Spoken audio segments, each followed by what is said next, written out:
Welcome to today's Schemel Forum Luncheon, generously sponsored by McIlhenny Law. My name is George Licio, and I'm honored to direct the Schemel Forum. At this point, it's probably going to sound like a gimmick, but the last several times I've noted how we keep breaking attendance records. Today is no exception.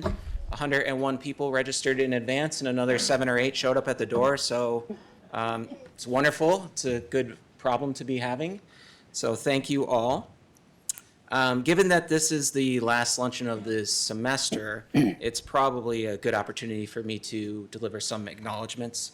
So the Schemel Forum, as I say every time, is made possible by our generous sponsor, McIlhenny Law, and also our members. So those of you in our audience today, thank you. Also to all of our a la carte attendees, you make this possible as well. Thank you so much. I hope to see all of you again in the fall when we do this all over again. And Kim tells me we have room for 144 people in this room, so please tell your friends. Yeah. So speaking of Kim also, I just want to say thank you to Rose Merritt and Kim Fetzko. They do all the hard work of making sure the rooms are booked, the tables are in order, the chairs are here, the food is excellent, the speaker makes it on time, and has a comfortable trip, all the very important things that I don't know how they get accomplished, but they do, so thank you.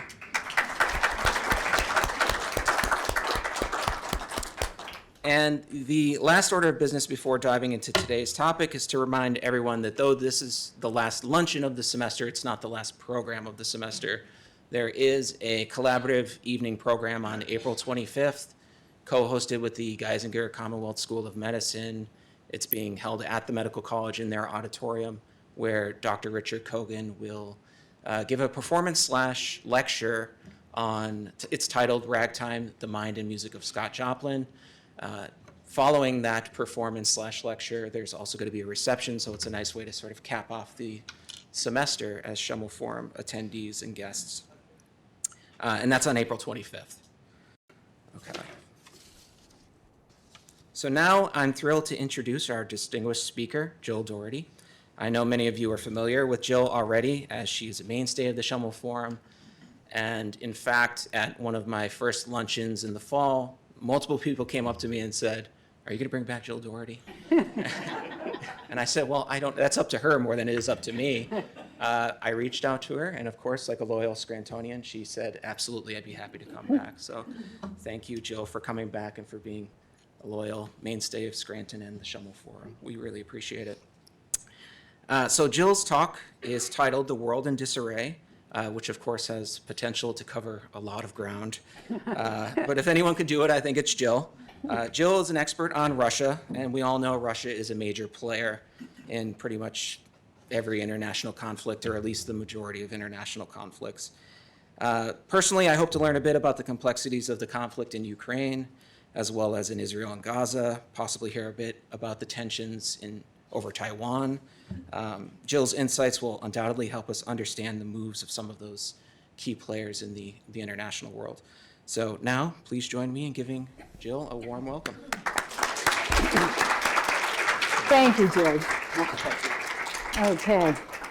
Well, thank you very much, George, and I'm really glad to be back. I guess mainstay is what it is, you know. I've come back a lot, and I'm really glad to be back here, my home for many years, and to praise you for coming through what I went through, a little bit of snow flurry and an earthquake. Did you all hear about the earthquake? So, yeah, I mean, you braved an earthquake to come to this. So I'm really impressed. I'll try to live up to it. You know, it's funny, when George was mentioning the title of the talk, and when he asked me to do this, it was quite a while ago, several months ago, and I was not quite sure what to call it, because, you know, Russia, you had the war in Ukraine happening, and I kept thinking, you know, where will we be in the war? And I didn't want to get locked into something that was right up to date. And yet, the more I thought about it, is the world in disarray, I think, is a very good way of explaining what's happening in the world. So I'm going to begin with some comments, and then I have this slideshow, and I'll explain what that's all about. But if you look at the world right now, let's take the things that are happening. George mentioned some of them. You have the Ukraine war, you have the war in Gaza, you have the terror attack that took place in Moscow just a week or so ago. Maybe I've been traveling, so it could be 2 weeks. We have tensions in Asia with Taiwan, as you mentioned, and China. And all of these things coming at the same time. The world, to me, and this is going to be, I have students at Georgetown, so I have my thesis. My thesis will be that the world is less stable, a lot less stable than it was when I grew up, and probably many of you grew up. It is also a more dangerous place, and it's more unpredictable. And I wish I had better news. A friend last night, Maury, said, "Do you have any good news?" And I said, actually, not a lot. But I do think if you look at the Cold War, and that, because I studied Russia and Russian, and if you look at the Cold War, I would consider myself a Cold War baby. I grew up in the midst of the Cold War. And I either lived through or actually reported on a number of different events during the Cold War. Cuban Missile Crisis, some of you may remember that. Sputnik and the space race. Fall of the Berlin Wall, dissolution of the Soviet Union. And all of those things were, in fact, I should talk about the end of the Soviet Union. The day that the Soviet Union formally fell apart, I was just a new reporter, correspondent at the White House for CNN. It was in 1991, December, as you remember. And since I was new, I had to work Christmas. And I thought, oh boy, this is going to be really boring. I'll be stuck here all day. Maybe I'll clean the booth, it's filthy. And sure enough, that was the formal end of the Soviet Union. And if you remember, that was the day, Gorbachev says farewell to the nation. And then the Soviet red flag with the hammer and sickle is taken down from the flagpole at the Kremlin, and the new tricolor of the new Russia goes up. And, I think this is like a core belief that I have. The Cold War was over. Soviet Union was over, something that I never, ever believed could happen. In fact, that day, as the news broke, I had to run out onto the front lawn of the White House and do a live shot saying something that it was almost hard to say, the Soviet Union is no more. I mean, I had been in Scranton Central High School studying with Mr. Peregrine, and some of you know Mr. Peregrine, I've talked about him before, studying Russia. This thing that I'd studied since I was, 13 or 14 years old, all of a sudden was gone. And yet, even though, technically, legally, it was gone, I don't think the Soviet Union is completely over. Because a country doesn't just kind of come into being and then suddenly, poof, it's gone. The country where people grow up is part of their mentality and their emotional life and their families. So I think some of the Soviet Union is still in the minds and the mentality and the hearts, in some cases, of Russian people today. There's something that's called Soviet nostalgia. Maybe it's kind of an interesting thing, and I teach some of this in my class, which is people who they're Russians, who kind of wish the Soviet Union were still here. And I've said to my students, why would anybody whose parents were taken off to the Gulag, who might have been arrested, who couldn't even look at Western newspapers, why would you want to return to that? And yet, if you're in Moscow and you're, let's say, even at the airport, you can get refrigerator magnets with Stalin's face on it. I mean, think about that. So why would that be? I think it's a deep subject. I won't get into it too much, but I think those ideas that the Soviet Union was more equal than Russia is today. There's a lot of disparity in income in Russia. There are a lot of super rich people. Even with the war and sanctions, there are a lot of billionaires actually. And then there are a lot of really poor people.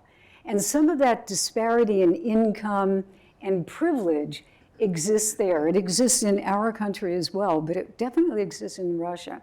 So that's I think, one of the reasons. And then sometimes people just remember, that's where I had my first date or my first kiss was in the Soviet Union, listening to an old song. But that's part of it. And Putin there is no question, he has Soviet nostalgia because he's a very Soviet person. And I want to talk about that a little bit too. Just briefly, you mentioned what I did, and most of my career, in fact, my academic career and my personal career and my professional career has been connected to Russia. So quickly, high school with Mr. Peregrine teaching us Russian, my sister and me. I have a twin sister. He taught us Russian, then majoring in high school, then U.S. Information Agency exhibits in the old Soviet Union, which were really fascinating, glimpse into real life in Russia. And then I worked for the Voice of America, broadcasting in Russian to the old Soviet Union. And then I went with CNN, and then that was my career. So a lot of time, and I spent almost a decade as the bureau chief in Moscow. So a lot of time following this country. Sometimes people would say, you're an expert in Russia. I think that may be an exaggeration because it's a complex place. But what I wanted to show is to talk about the basic idea that I have, then show you my slideshow. So 3 things. I believe that the collapse of the Soviet Union is still going on. That's number 1. I believe that with the war against Ukraine, and I would say the war against Ukraine, not necessarily the war in Ukraine, is a turning point in the world. And I also would say that it's having consequences, severe consequences, not only for Ukraine, but for Russia itself and the future of Russia. And then finally, and this is where I get into, what I think is kind of interesting and I'm hoping we can talk about, is that I feel, if you look at Ukraine, it's kind of the nexus of a lot of intersecting issues and events that are happening right now around the world. And I'll get into that. But let me start with this slideshow. Let's make sure that this is working properly. Oh, we don't have the keyboard anymore, or do we? Oh, there it is. Okay, let's see if this starts. I'm just going to introduce this. When I left CNN in 2014, and so-called retired, you don't retire. I don't believe in retirement, but I still I do commentary for CNN about Russia, Ukraine, and events in the region. So around February of 2022, CNN called up and said, could you go to Moscow? Because we believe that Russia is going to invade Ukraine. And, there were signs, but I myself at that point thought, he wouldn't. He wouldn't. I mean, that is crazy. Why would he invade Ukraine? I mean, a real invasion, not just like incursions or stealing land or fake republics, but actually invasion. But the US government was doing something that was very interesting, and maybe you remember this. The US government had intelligence that Russia was going to invade Ukraine. And normally, that intelligence would not be shared. It might be hinted at, but that intelligence would not be made public because you get it from a variety of different ways. Sometimes, spies and other people, so it could be damaging to your sources. But the US government insisted, yes, they are going to invade, and it's going to be very soon. So the CNN believed it, they sent me, now I'm in Moscow. So this is where we are with these slides. And I remember the Russians at that point were saying, invade? Well, that's ridiculous. We're not going to invade. That's crazy. And then I remember even on Russian TV, state TV, there was one of the anchors who said, you know, Washington says that we're going to invade Ukraine. Well, and they say it's going to happen soon. Well, it's Tuesday. Where's the invasion? I mean, they were mocking this. And then, of course, they invade. And one of the reasons that people, even Russians, a lot of Russians, were really shocked by that, in fact, people in the government, some of them were shocked, was because it was held by a very small group of people, which is essentially Putin and his, I would call them, you know, strong men, security forces, some military, lots of FSB, which is the KGB, who decided that they were going to do this. I think his intelligence was very, very bad.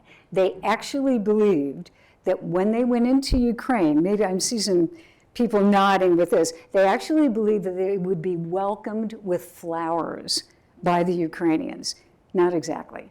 But that to me is an indication about the faulty intelligence that Putin, I think, became kind of fixated on doing that, on invading, and just wanted to see the signs that it was all going to work out.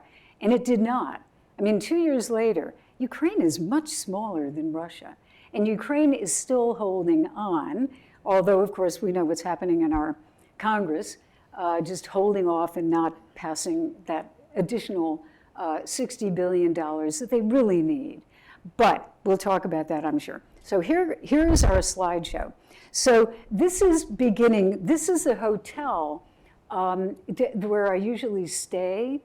And it's one of they're called Stalin Gothic. There are 7 of these in Moscow. They're actually kind of cool old buildings. This is now a very, it's called the Ukraine Hotel. And it's a 5-star hotel where all the kind of mafioso characters hang out, lots of, you know, Mercedes, beyond, you know, Bentleys, forget about Mercedes, you know, Bentleys, et cetera, in this hotel. So it's kind of a view on Russia today. So here I am. Let's see if this is going to work. There we go. Okay. So let me just see. Oh, it stopped. Good. It's working. Okay. So a lot of what happened as the invasion is unfolding, I'm there. It's February 17th. I'm there in Moscow. The invasion happens on the 24th. So I'm there about a week in advance. This begins to play out on TV. It was almost all on TV in Moscow. So Putin does anyone recognize Belarusian President Lukashenko? The idea was that there was going to be an invasion from Belarus, through Belarus, into Ukraine. So he was there, you know, Lukashenko, looking very big compared to Putin. You know, what I was struck by, and the next picture you see, Putin did not look good at this moment. He looks very small, and you notice his little pot belly. He did not look very buff. He's certainly not, well, I mean, he's getting up to my age, so he's not a spring chicken. But I don't think he looked very good. I think this was a very tense moment in Russia. So here he is. Next shot, you will see. I'll just pause on that. And he was coughing a lot. He continues to cough. I don't know. I mean, I'm presuming the CIA knows what's going on. I do not think he's about to die. This is often a theory. He's, you know, has serious disease. He may have a disease. He gets slightly puffy sometimes, and that could be a sign that he's on medication. But he did not look good during this period. Then, there we go. And if you remember, this is kind of still, a little post-COVID or middle, well, 2 years ago. It's middle of COVID. Putin is by all reports, quite paranoid about disease. And so anyone who came to him, except for apparently Lukashenko, anyone who got near him had to go through an enormous quarantine of practically 2 weeks. And then they had to be tested. Any journalists who came in had to go through a spray to, heaven knows what it was. But they had to protect. So he was often, remember the big long tables that he sat at? Okay, paranoia. But here we go. So most of the meetings that he would have with his military were on screens like that. There were Zoom calls. And here's one of his generals.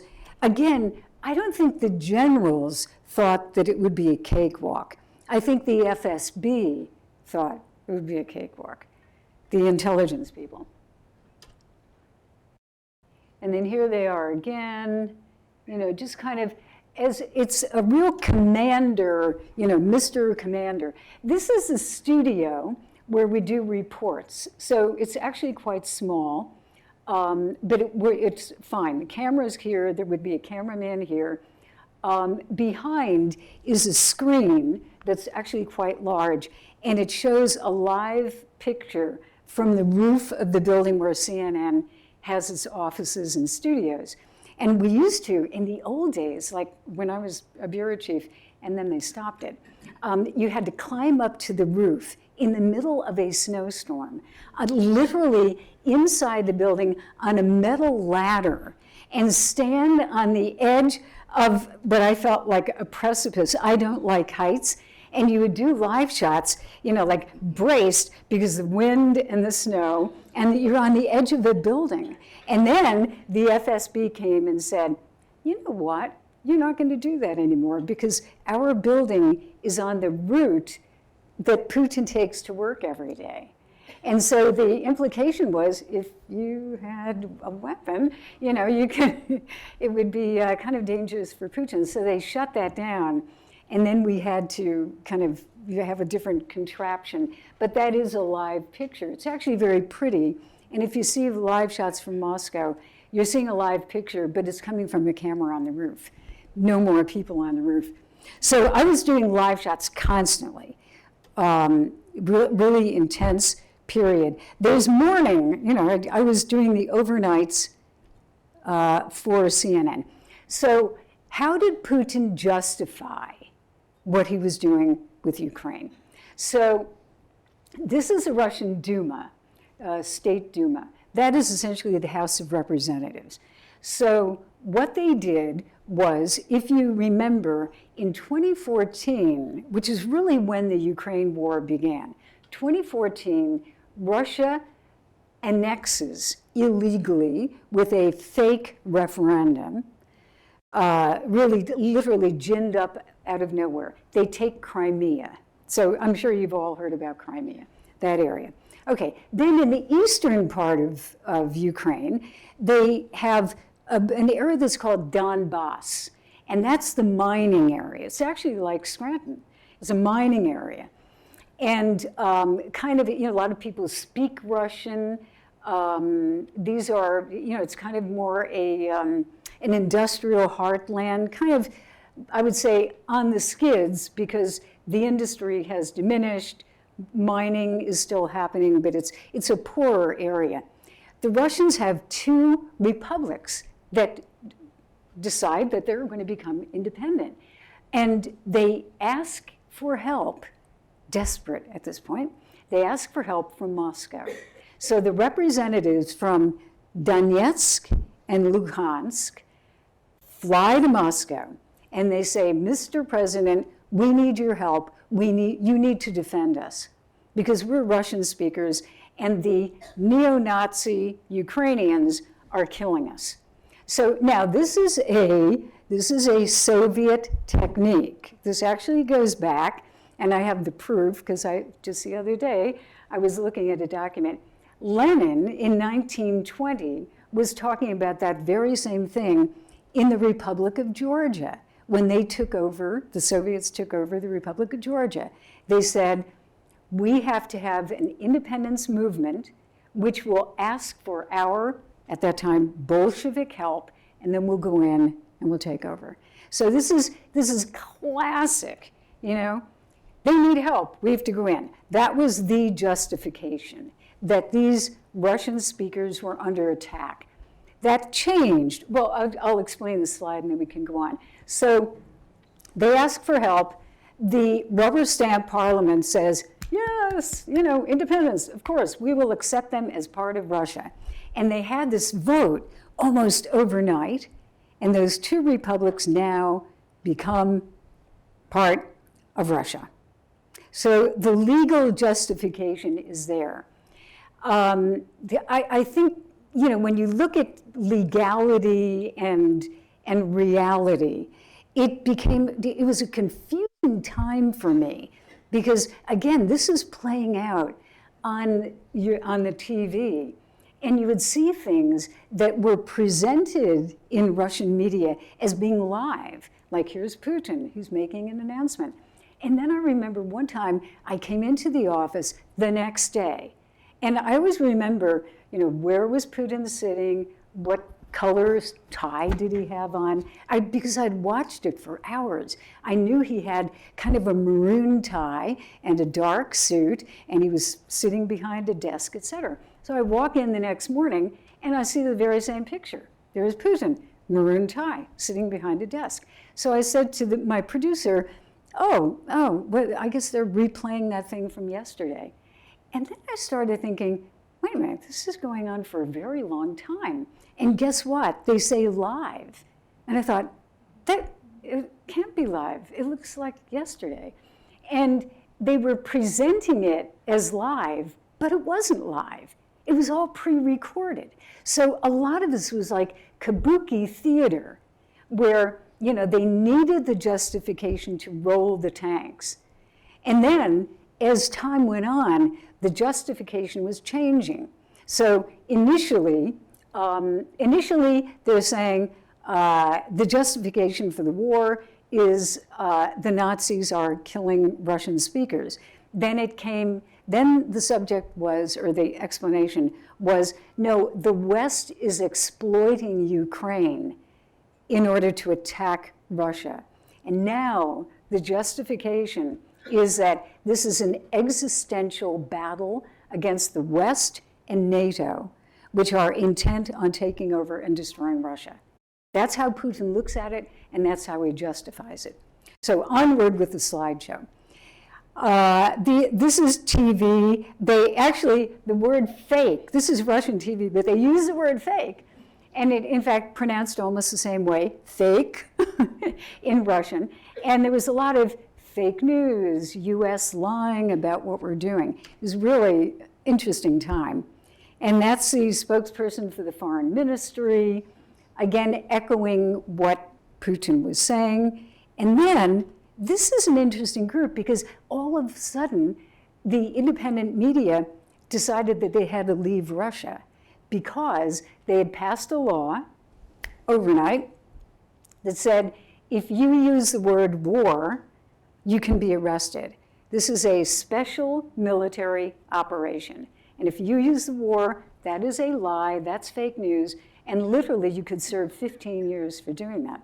At that point, we pulled out, CNN pulled out, as most broadcasting and newspapers, et cetera, because how could you do a live shot and not say war? I mean, there's obviously a war going on, but it really was the moment. I had to leave, and it was hard to get tickets. I went out through Dubai to get to Washington. It was a pretty crazy time, but Russian journalists had it worse. These are independent young journalists who left at the very moment. They were working for TV Rain, it's called. They all left. About 2 million people have left Russia in the last 2 years because of the war. Remember that woman who stood behind, speaking of the media, who stood behind one of the anchors and said, no war, no to war? All sorts of crazy things were happening on TV. And I couldn't believe it when a woman, Russian woman, stood behind and said, she's lying. It was amazing. Meanwhile, Putin, meeting with people as if everything's normal. He met with flight attendants from Aeroflot, nicely made up. I thought they had nice makeup and their hair looked good. And this is, it's as if nothing is happening, and yet there's a war going on. Certain sense of very strange stuff. This is the last picture that I took. I actually, when I look at this picture, I get really, really sad. So the night that we had to leave, I left on March 6th. On March 5th, the evening, it was about midnight. I'd finished my work. I was supposed to work all night doing live shots, and we decided no more live shots, we all have to leave. So I have a flight the next morning, and I had put the carpet in that bureau. That's the carpeting that I chose. So I'd been in that bureau for like 10 years. And then I'm walking through, everybody had left, they went back to the hotel to pack, et cetera. And I walked through the bureau and I thought, I may never come back here.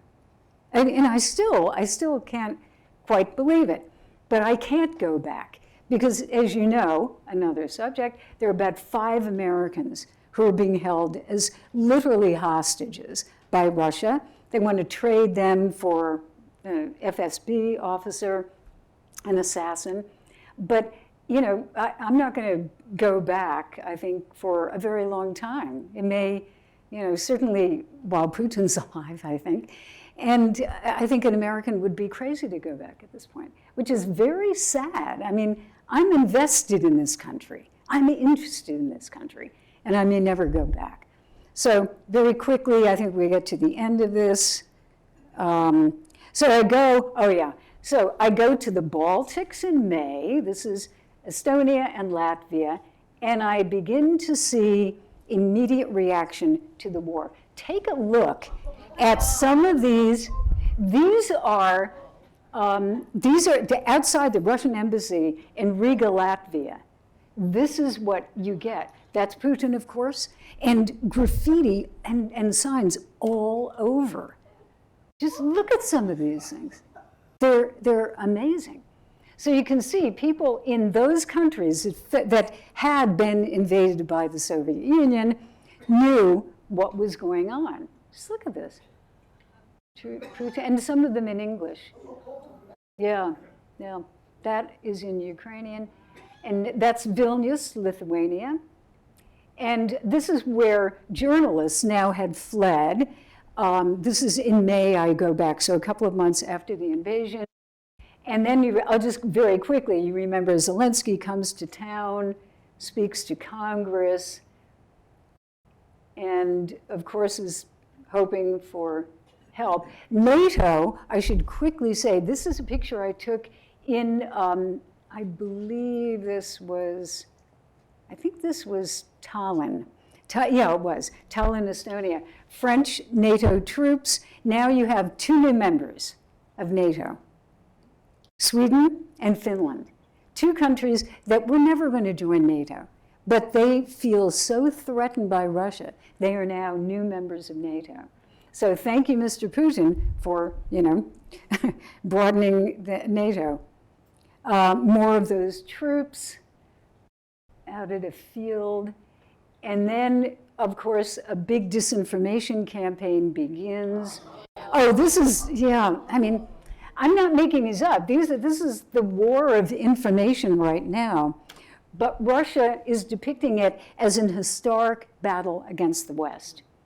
And there is Putin himself and Navalny, another thing that you might have some questions on, because I want to make sure we have some time for questions, who died in prison. That's our ambassador who very bravely showed up for his funeral. And this is where I just got back from, Tbilisi, Georgia. Wonderful place. I really love it, the greatest food. There are 2 areas of Georgia that Russia took in 2008, and they still occupy them. Now, I will tell you, Riga was one place where you had these anti-Russian signs. Georgia was even worse. I'm just going to play these, and then I'll kind of sum up with the world. These are, everywhere you look in Georgia, there's graffiti. And some of it is really obscenely anti-Russian. I'm just going to let these play. Look at some of this. Russia's an occupier. Georgian and Ukrainian flags together. Georgia is very fearful that Russia could try to take over the entire country. I don't think they're going to. I think they're otherwise occupied. These are some young kids in Georgia. A couple of beauty shots of Georgia. And yeah, it's a very interesting city. And this is a sign for the Russian election, which we just had Mr. Putin back for his 5th term. So I think that's the end of my slideshow. I just wanted to really sum up because I do want some questions. I'll spend 5 minutes doing this. As I was preparing for this talk, I was thinking, why is the world, or how is the world in disarray? So I started thinking about Ukraine, as I said, as kind of the nexus of these issues. So let's take Ukraine. Ukraine is invaded by Russia, right? Russia wants to take over Ukraine, they attack. So that relationship is probably forever, or for the foreseeable future, destroyed. Then you have Ukraine and the United States. Ukraine wants aid from the United States. Ukraine also becomes part of our election campaign in 2024. At least it'll be partly that. Then you have, let me just make sure I have my notes, because it gets complicated. Then you have Russia and the United States, of course, the worst relationship, even worse, I think, than at some parts of the Soviet Union, the Cold War. There's no question.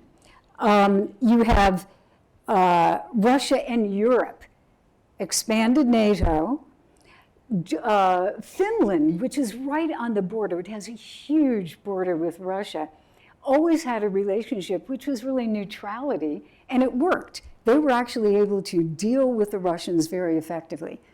Destroyed. Right now, they're closing the border. The Finns are closing the border completely to Russia because Russia is weaponizing migrants.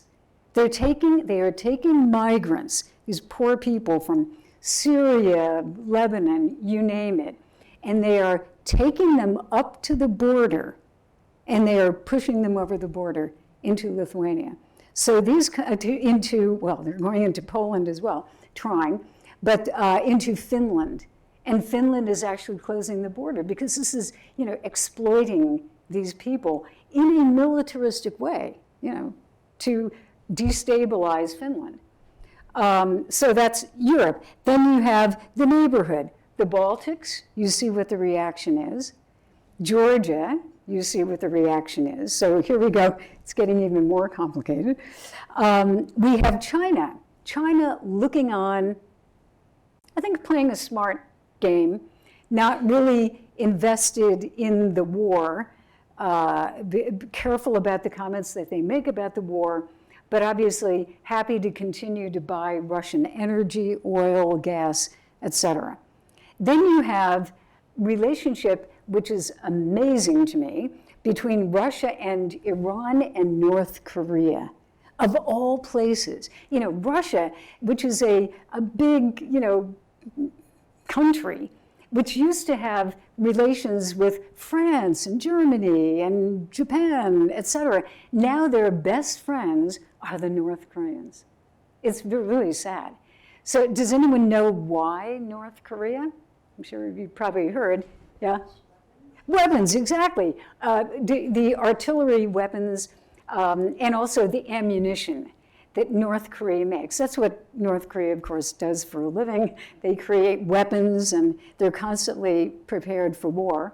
So Russia is getting a lot of ammunition because it's burning up enormous amounts of ammunition in Ukraine. Then we have Russia, and I would say Gaza would be very interesting to look at.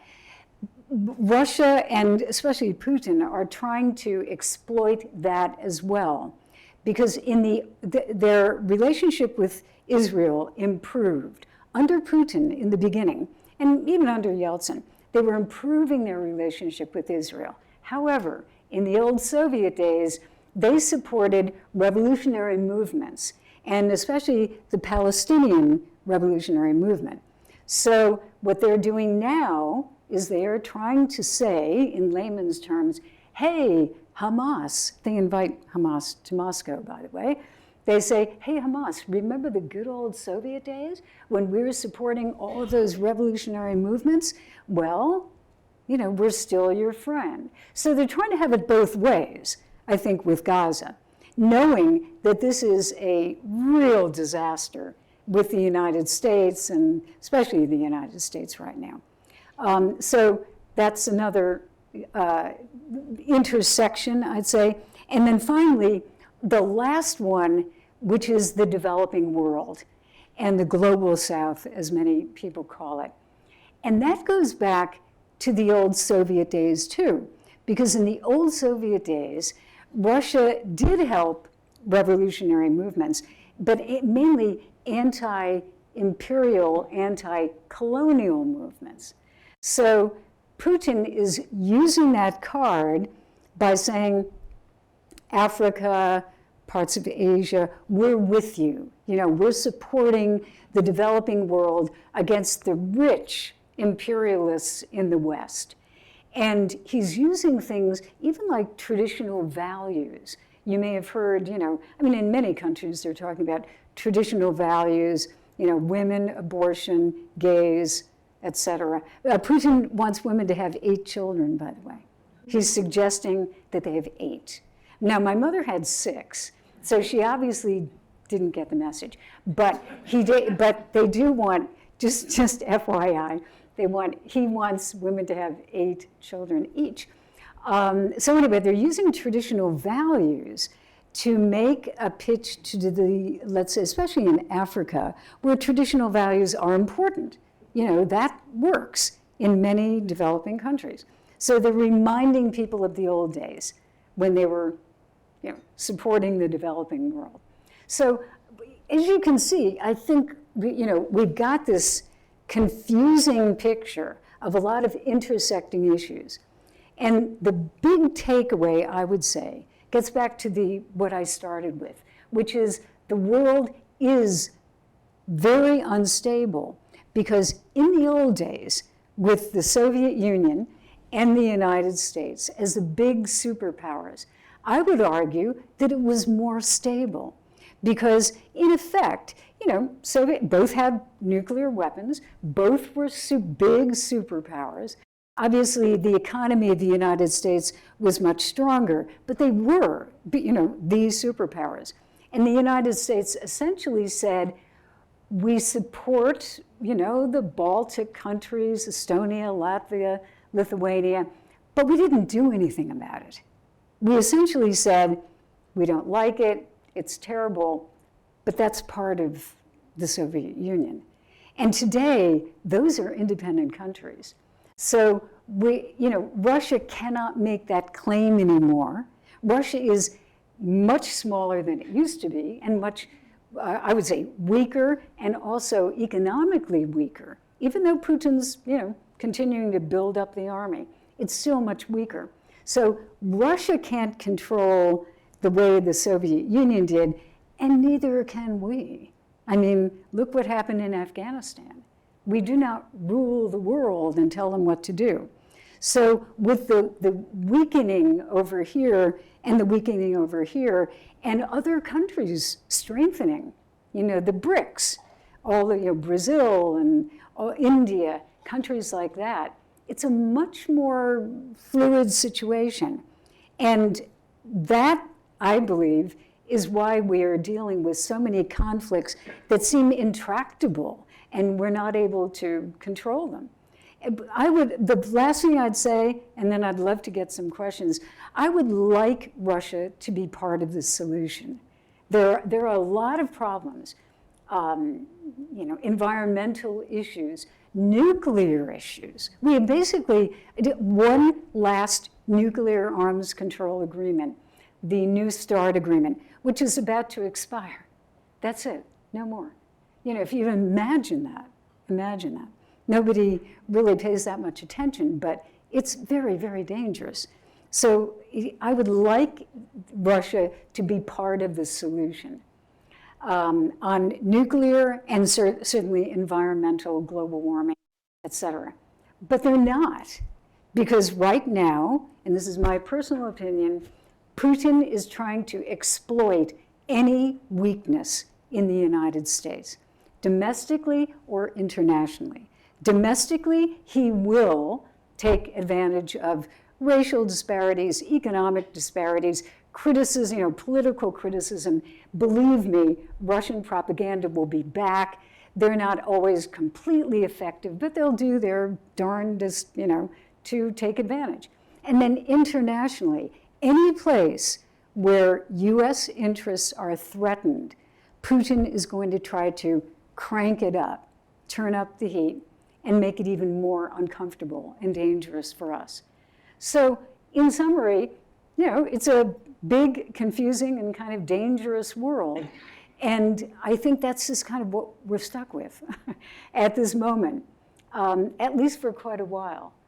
I believe that people like you, organizations and civil society, really have a responsibility to be part of your communities on many, many different levels to keep the United States as strong as it can be. I said this, I think, a year ago, but the divisions that we have are just eating us alive, and Putin loves it. I mean, the last thing, okay, I promise this is the last thing, but I think Putin doesn't have a lot to do to make things miserable. We make his job easy. We tear each other apart and then leave it open so that he can come in and crank it up a little bit more. We're doing it to ourselves.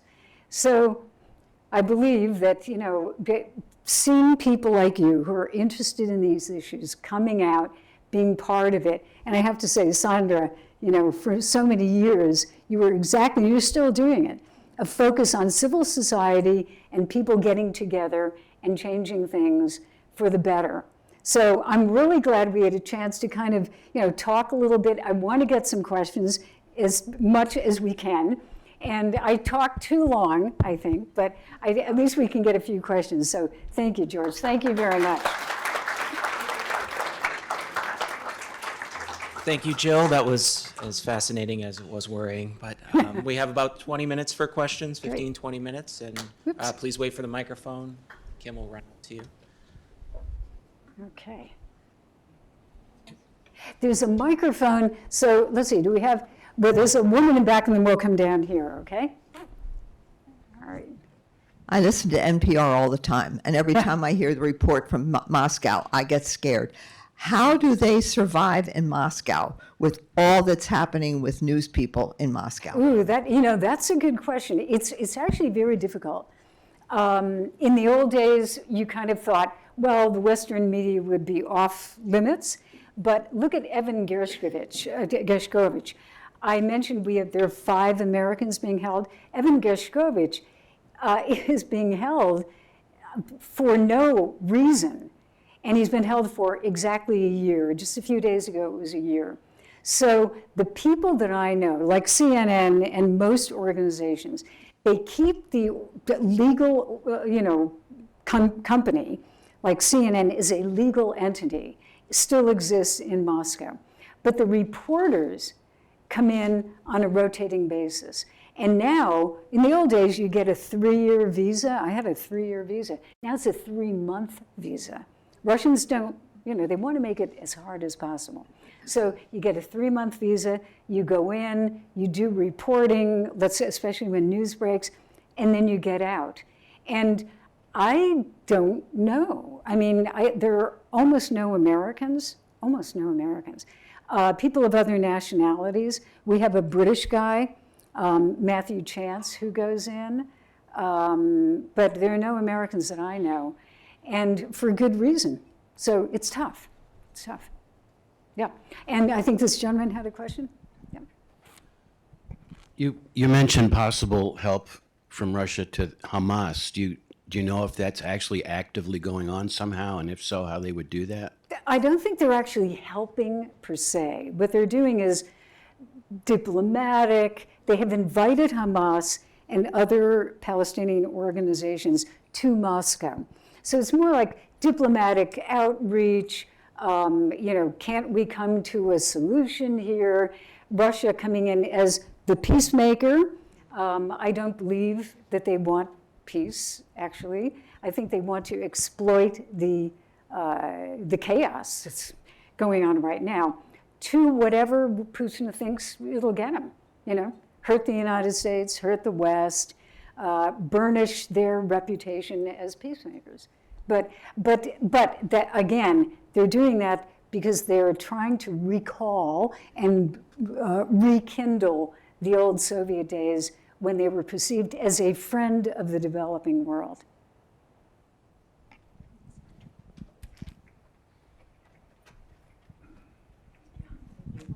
Is there any interest in or movement toward democracy? Oh, well, movement toward democracy, yes, actually, I believe there is. There are, if you remember, after, several things. After Navalny died, there were all of these people who showed up for the funeral and to lay flowers on his grave. That was extremely brave, because right now in Russia, if you go onto the streets and you oppose the war or oppose Putin or support the opposition, you can be arrested and you can be put in prison for literally holding up a blank sheet of paper. You may have heard that. Literally, a person was arrested for standing on a street with a blank sheet of paper. So they were very brave to do that. Those people, I think, want democracy, and it doesn't have to be US democracy. I think it can be Russian democracy, whatever they want. But I think those people are a factor. And then I can tell you, a lot of Russians who are now in the West, I've met with them. When I was in the Baltics, I went to Latvia, Lithuania, and Estonia, and met with all sorts of journalists, and in Georgia, in fact, with journalists who are out. They're also looking for a better Russia. Now, the better Russia is going to be a Russia without Putin.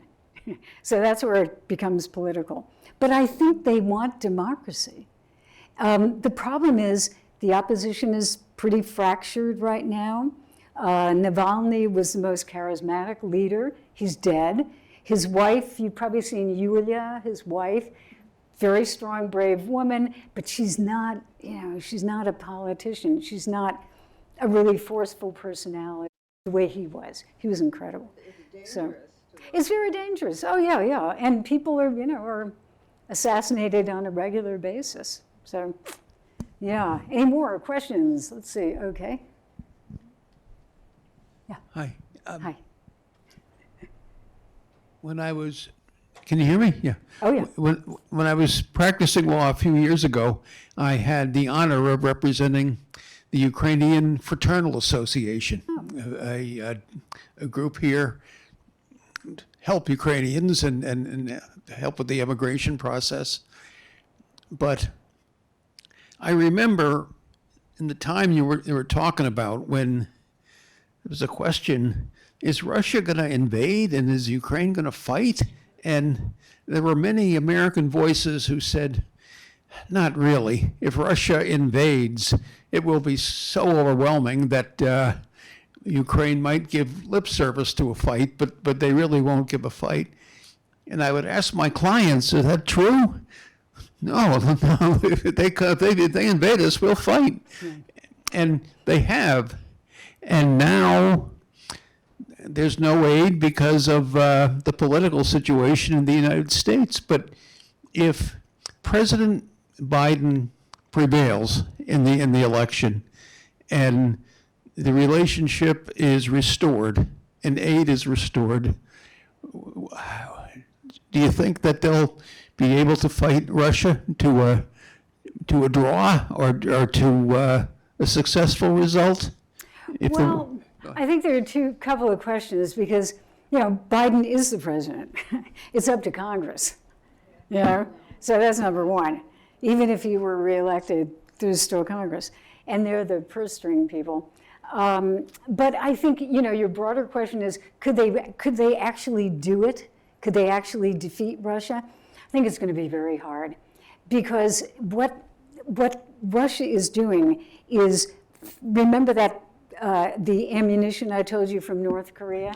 It's lousy stuff, but you can kill a lot of people with it.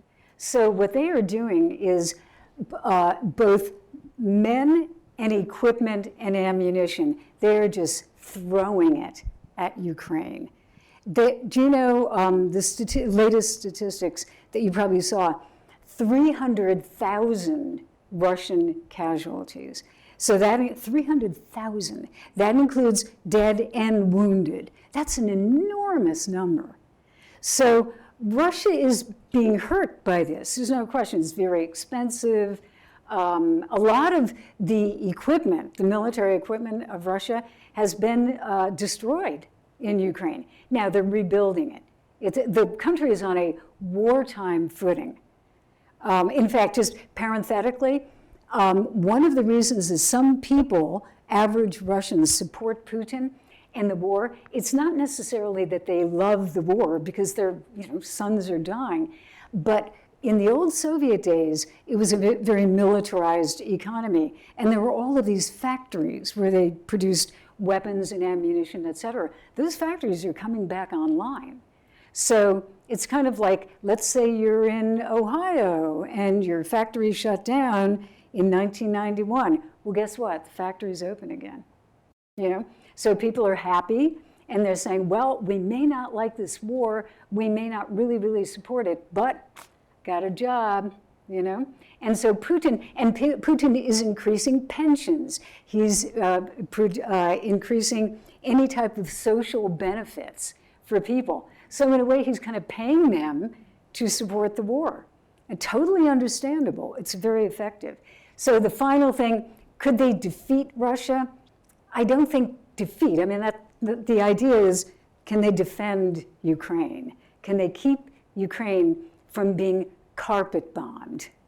And I don't think they can do it without adequate weapons. They're going to get F-16s, but pretty late in the game. They're going to be coming online, but it's pretty late in the game.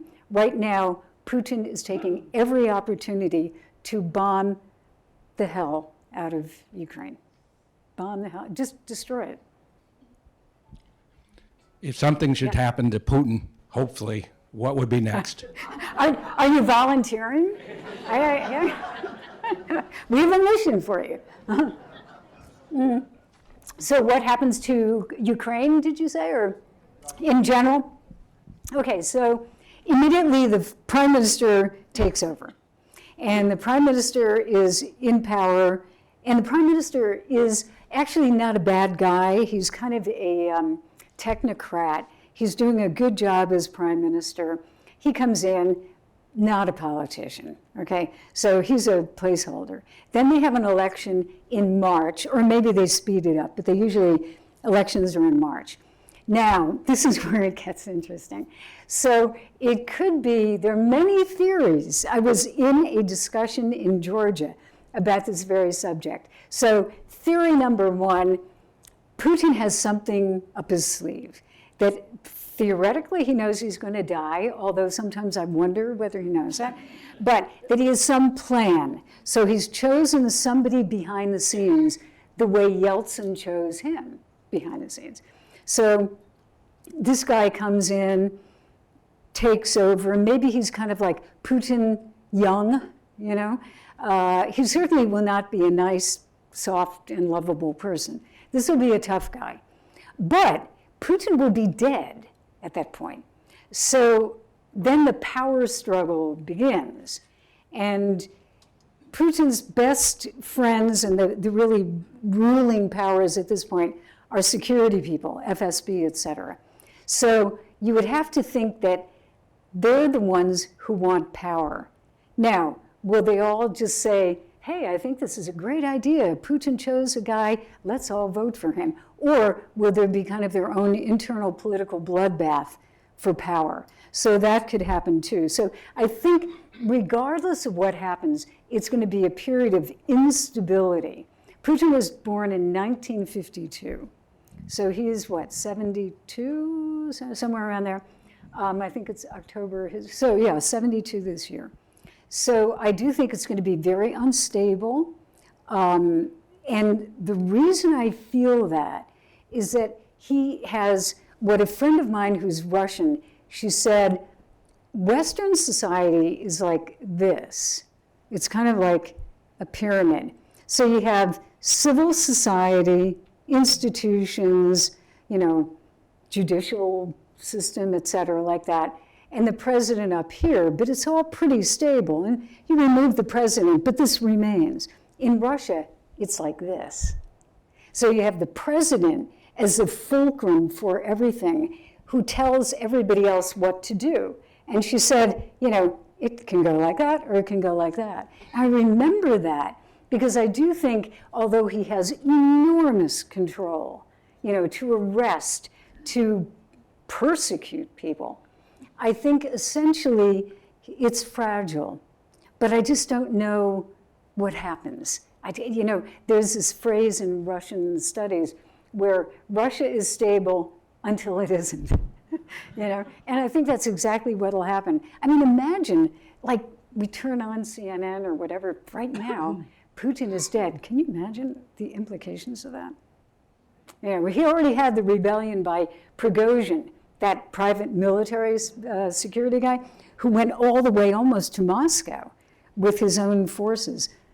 That was pretty strange. That was a real threat. So I think we're looking at, to make it really simple, pretty chaotic. Yeah. Two questions. Good. Yeah, two more. Okay. Have you ever interviewed Putin? And if so, could you tell us about that? Yeah. And did you ever meet Navalny? I did, yeah, to both of those. So on Navalny, I met him quite a while ago. It was when he was running for mayor of Moscow. And he, of course, didn't succeed, and he wanted to run for president, and they wouldn't let him. But I found him a very powerful personality. He was extremely likable. This is, you just instinctively liked him. I thought he was very smart. And a friend of mine who is she's Russian, she's a very, very, very good friend of his, told me a story after he died. And she said, in the beginning, he was kind of a klutzy guy, not very good speaker. And he was watching American shows like what's the thing based in the White House, the West Wing. He was watching the West Wing, and he said, oh, that's how they do it. And then he would take notes. And he learned a lot about politics by watching some American TV shows. So I just think he was really, really a powerful person. He had some faults, definitely, but I think that he was just extraordinary. Putin, where do I start? Really fast, because I know we're running out of time. Yeah, 2 seconds, I just want to talk about Putin. Just finish that. Okay, Putin, my most memorable interview with Putin was almost when I got to Moscow. It was about a year after, and he had just been elected president in March, and it's now July, okay? The American media, were invited to the Kremlin. Come into the library, and we're gonna have an interview with Putin. So we sit around the table, and Putin, I was kind of, one of the people, they sat me next to Putin. So I'm watching him, and he's not a big guy physically. He's really not big. And he's sitting next to me, and he's drinking tea, and that was a big deal because in the old days, he probably would have had a vodka, because drinking like everybody drank at these meetings. He's drinking tea, and he's dissecting a little pie, like pirozhok it's called, pirozhok. And he was, I would say, he impressed me as being quite intelligent, very focused. He knew exactly his brief, everything by heart, facts, figures, bam, bam. And then they raised the issue of Chechnya, the breakaway republic in the south of Russia, and he went ballistic. Literally went ballistic. He was sitting at the table. He said, "These are terrorists. They're trying to break away from Russia. We're not going to let this happen on my watch." And in fact, he started the Second Chechen War and carpet bombed Grozny, kind of the way he's doing to parts of Ukraine and to Syria, I could add. Carpet bombing is one of the things he does. So at that point, they were destroying Grozny. I was in Grozny, and it was like Dresden after the war. Anyway, so what I thought was, he's being very emotional, but on the other hand, he could be play acting. He could, because he's KGB, former KGB. So he could be play acting, but I didn't think so. So I think there are some things that are emotional, and I think Ukraine is one of those that he takes very, very personally. And I think this is a vendetta, not only a war, I think it's a vendetta that he sees in historical terms. So that's, I think, the closest way of describing him. Yes, sir, I think you get the last question.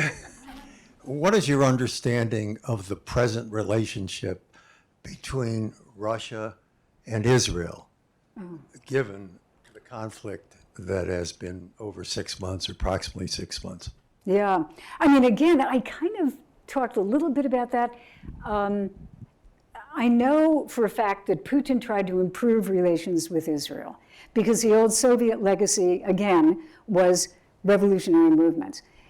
He tried to improve the relationship. It increases, it gets, I should say, it improves, gets better. Situation for Jews in Moscow was getting better. I remember, there was a Jewish center, like a cultural center that I used to go to. Now, it's kind of a different story. There's quite a bit of anti-Semitism that comes with this essentially, I would argue, fascist behavior by the Putin government. I actually think they're the fascist at this point. So his relationship now, I think, is to whatever happens in Gaza, to exploit it to help him and to help Russia. So that could mean currying favor, again, with the developing world, the anti-imperialists. This is a big plus for him right now. You can see it in our own country among some people who are anti-Israel because they consider them imperialists. That is out there, and I think Putin's exploiting it. So I'm not quite sure what he wants to do with Israel. I mean, ideally, I suppose he'd like to improve relations, but if he can score points by scoring points with Hamas, I think he'll do it. So yeah, it's kind of, it's very transactional, let's put it that way. Well, I think, unfortunately, we have to bring this to a halt, but I really thank you for the really excellent questions, and thanks for supporting the Schemel Foundation, the Schemel Forum. And George, congratulations on your job. Sandra, thank you for all your work, and really glad to be here. I'm really honored that you invited me back. Thank you.